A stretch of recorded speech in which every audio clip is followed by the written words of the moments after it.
Good morning students. आज हम करेंगे एक थ्योरम बेस्ड ऑन नेबरहुड्स। कल हम पढ़ चुके हैं कि नेबरहुड क्या होता है, किसी भी सेट को नेबरहुड बनने के लिए किसी पॉइंट के लिए क्या कंडीशन होती है, उसी पे बेस्ड एक थ्योरम है। Let X T be a topological space and let N X be the collection of all neighbourhoods of X for all X belongs to X. आपने क्या किया, अगर आपने कोई भी एक एक्स टी लिया टोपोलॉजिकल स्पेस, इसी पे बेस्ड आपने डिफाइन किया N X. Nx is nothing but the collection of all neighborhoods of x। जो x आपके कहाँ से आ रहे हैं, x से, तो आपने x के पॉइंट्स की नेबरहुड्स की कलेक्शन को एक नाम दिया है nx। Now every point of x is contained in at least one neighborhood and is contained in each of its neighborhood। आपने अगर x का कोई भी पॉइंट पिक किया तो कम से कम एक नेबरहुड में तो कंटेन करेगा ही करेगा।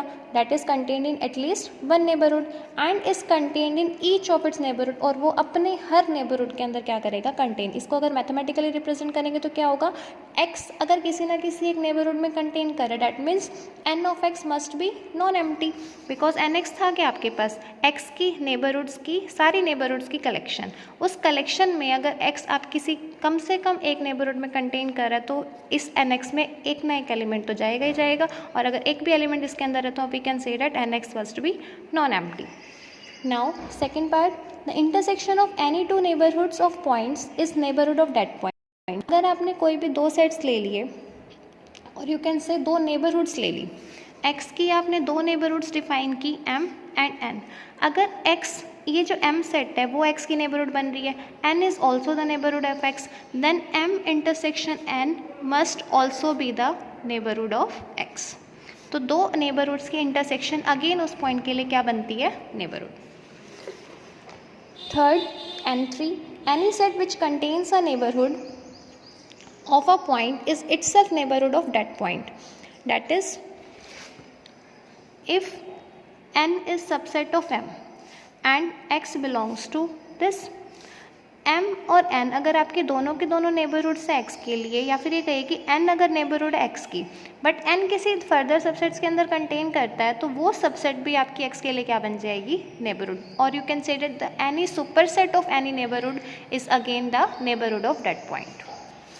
Fourth part, if n is neighborhood of x, then there exists a neighborhood m of x which is a subset of n such that m is neighborhood of each of its point।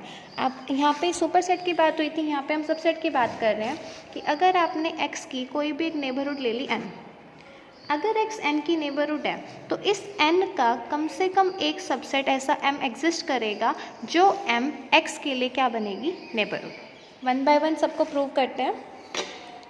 First आपको क्या था कि x का हर point किसी ना किसी एक neighbourhood में कम से कम कंटेन करेगा। Let us prove that. We know that x is an open set being topological space. x आपका कैसा सेट है, ओपन सेट। एंड अभी अभी हमने लास्ट क्लास में एक थ्योरम प्रूव की थी कि कोई भी सेट अगर ओपन होता है तो वो ओपन तभी बनता है जब वो अपने हर पॉइंट की नेबरहुड बनाओ। तो if x is open then we can say that it is neighbourhood of each x belongs to x। Hence we can say that there exists at least one neighborhood for x belongs to x। If x is the neighborhood of each of its points, x being open becomes the neighborhood of each of its points। If x is the neighborhood of each of its points, then can we say that there exists at least one neighborhood for every x belongs to x। तो x के हर point के लिए कम से कम एक neighbourhood definitely exist करेगी, क्योंकि ये x अपने हर पॉइंट की नेबरहुड बन रहा है, तो और कोई नेबरहुड एग्जिस्ट करे ना करे वो x तो हमेशा बनेगा ना। तो hence there exist at least one neighbourhood for every x belongs to x। So we can say that neighbourhood nx, जो nx आपकी क्या थी, नेबरहुड्स की कलेक्शन का सेट, तो ये मस्ट भी क्या हो जाएगा, non empty. Also we have to prove that that neighborhood is contained in each of its neighborhood। कोई भी अगर आप पॉइंट पिक कर रहे थे x का जो अगर किसी ना किसी एक नेबरहुड में जा रहा है तो वो आपकी हर नेबरहुड के अंदर कंटेन करेगा। फॉर एग्जांपल अगर आपने इस कलेक्शन नेबरहुड की कलेक्शन का कोई एलिमेंट पिक किया n, तो आपका जो x पॉइंट था वो इस n में डेफिनेटली जाएगा। Now you have to prove that if n belongs to nx, or you can say that if n is the element of this collection, then x must belongs to n. उसके लिए देखो, if x belongs to nx, then by definition there exists an open set G such that x belongs to G subset of n.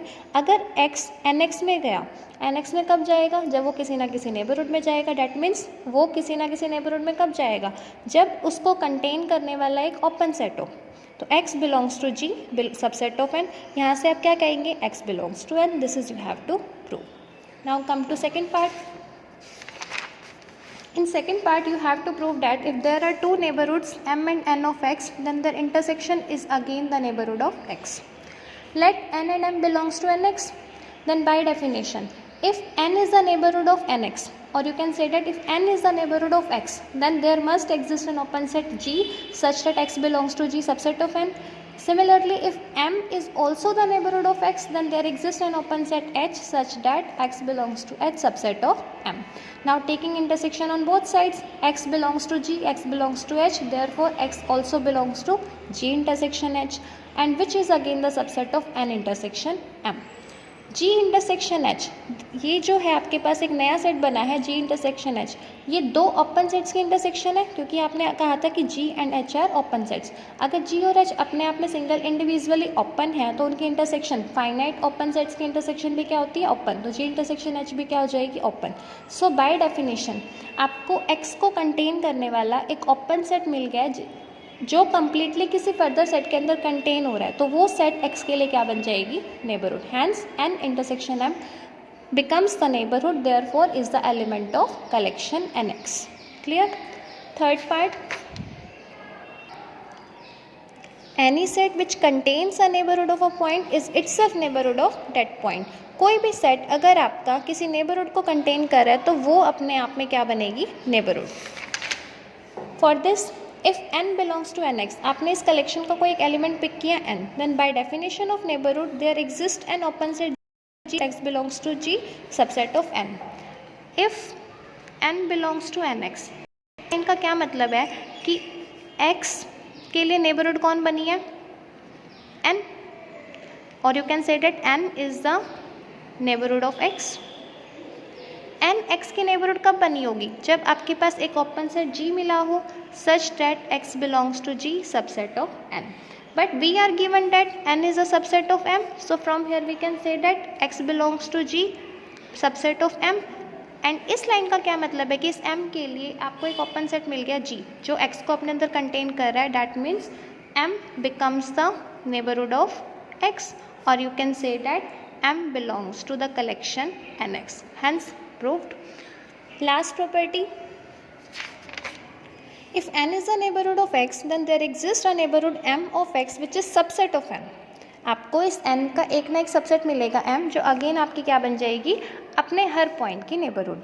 In words in mathematical आप ये कह सकते हैं कि if n belongs to nx, अगर आपने इस कलेक्शन से कोई पॉइंट पिक किया n, then there exists a subset m of n such that m belongs to ny. For all y belongs to m, अपने हर पॉइंट के लिए m क्या बन जाएगा? Neighbourhood. That means m belongs to ny, that is अपना कोई भी अगर पॉइंट आपने m का लिया तो उस y के लिए m क्या बनेगी? Neighbourhood.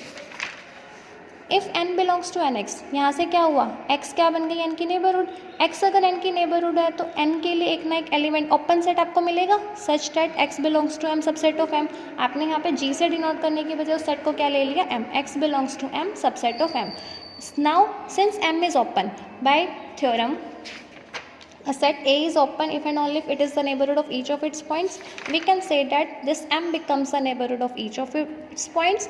Now if y belongs to m, that is अगर आपने y का m का कोई भी पॉइंट y पिक किया तो उस y के लिए नेबरहुड कौन बन जाएगी? m. Hence if n belongs to nx, then there exists a subset m of n such that m becomes the neighborhood of each of its point.